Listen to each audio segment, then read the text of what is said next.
All right, Trump is in Israel with Benjamin Netanyahu, both, I believe, far right, war hawk fascists. And it's just as nauseating as you would think. But before we show some footage from that, I want to show you Witkoff. Steve Witkoff is Trump's foreign policy expert that is so over his skis on foreign policy. It's insane.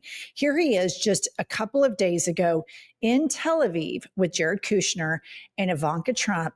And listen to the crowd when he mentions Benjamin Netanyahu. These are Israelis. Listen to this. To Prime Minister Benjamin Netanyahu.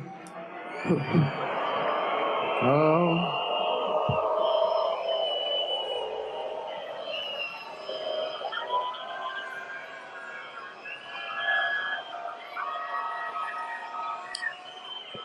Okay. To Prime Minister Benjamin Netanyahu. Okay, you get the idea. This goes on and on and on. And number one, let's just talk about the fact that he is so rattled there. Mm-hmm. They have so misread this entire thing, how unpopular Donald Trump and Benjamin Netanyahu are worldwide. It's nauseating. So today, just this morning, you guys, Trump is over at the Israeli parliament. Netanyahu rambles on for an hour straight. It is so humiliating. It would make the cabinet members, where they talk about how great Trump is, it's just like that. And before I play this clip of Netanyahu, I want to remind you that Israel's big argument in the region is we're the only democracy in the Middle East, and Hamas doesn't support gay rights, and other Arab countries don't support gay rights. I want to remind you right now, MAGA doesn't support gay rights. Right. I want to remind you right now that MAGA has taken away a woman's right to choose. I want to remind you that MAGA is deteriorating democracy. So these narratives are such bullshit, and they're finally exposed. But here is Benjamin Netanyahu, just a brief clip of the nauseating ass kissing to Donald Trump. Thank you for supporting Operation Rising Lion and for your bold decision to launch Operation Midnight Hammer. Boy, is that, you got to hear this.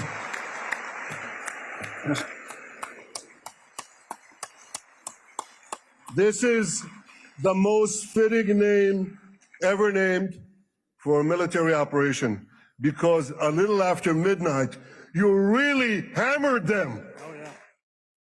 Yeah, he fails to mention they goaded him into it. It's just absolutely pathetic how easy it is to flatter and manipulate our beta male, dementia-ridden president. And I want to point out that J.B. Pritzker has been pointing out the following narrative.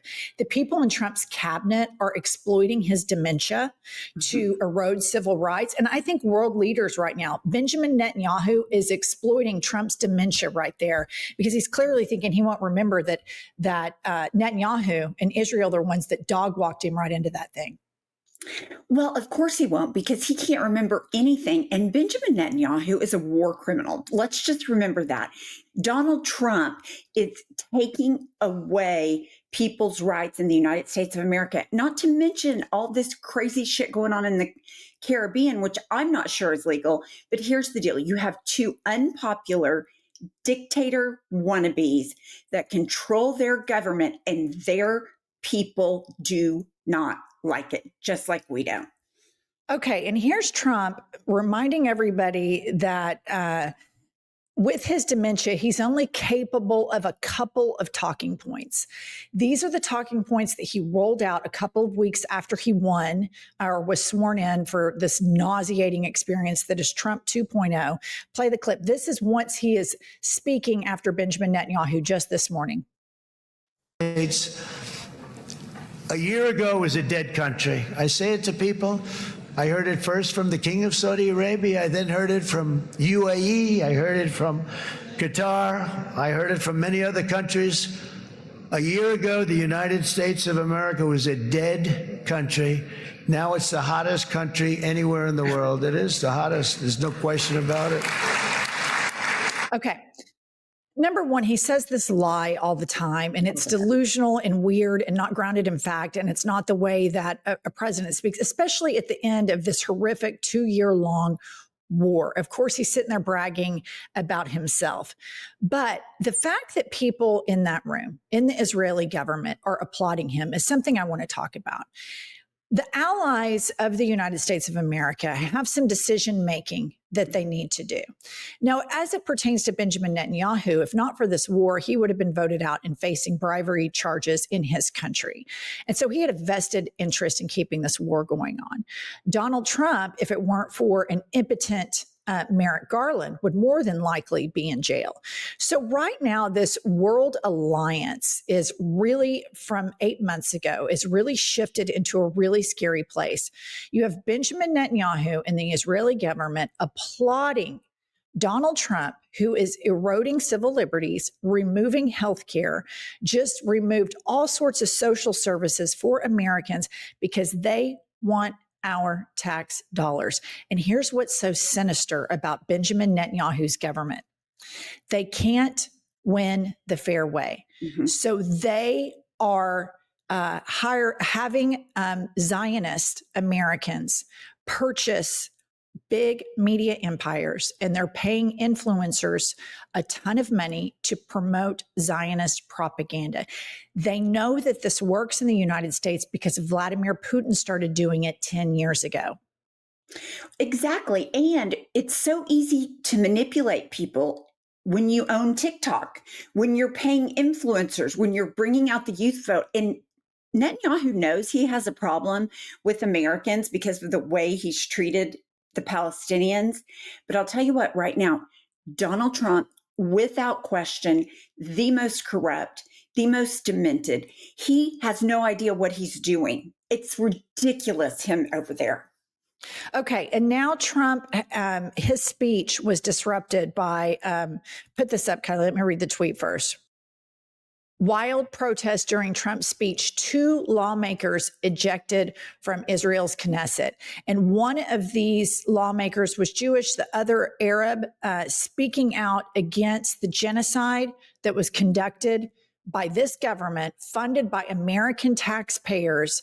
And these people want to lecture us on anti-Semitism when they've done more damage, brand damage, and generational damage to the state of Israel than anybody.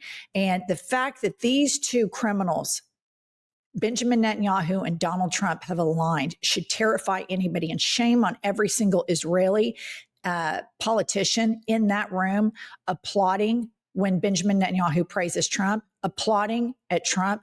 And here are the protesters.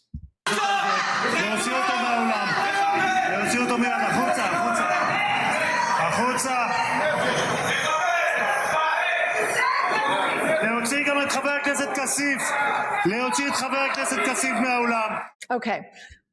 So you get the idea that these propaganda campaigns, both from Israel and from the United States of America, they can't win what they want to do if they take their votes to the people. All of these policies are wildly unpopular / dangerous / sociopathic / homicidal.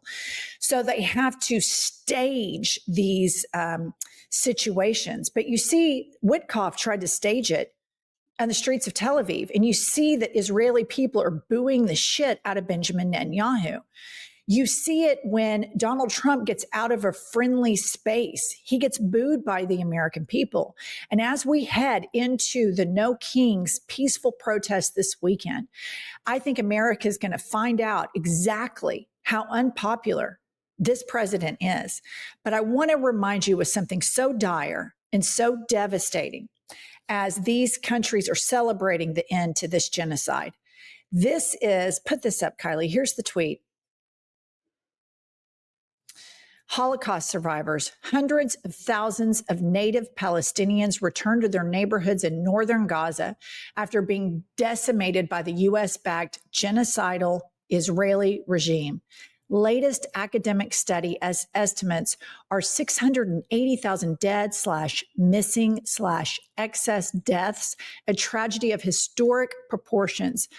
Never again should be their slogan, a brand new generation of Holocaust survivors. Now it's time to start thinking about a Nuremberg 2.0. Now the media is going in to Gaza, and you guys, they have decimated over 90%. Over 90%. Hospitals, schools, homes. And as they're all celebrating in Israel, and everybody is so happy that the hostages are returned. Everybody is so happy that the bombing has stopped, but there's nothing really happy here. These are egregious human rights violations that all could have been avoided. And as we dig into this, you find out that Benjamin Netanyahu funded Hamas to keep them in power so that he could stay in power. And you start unraveling this whole thing.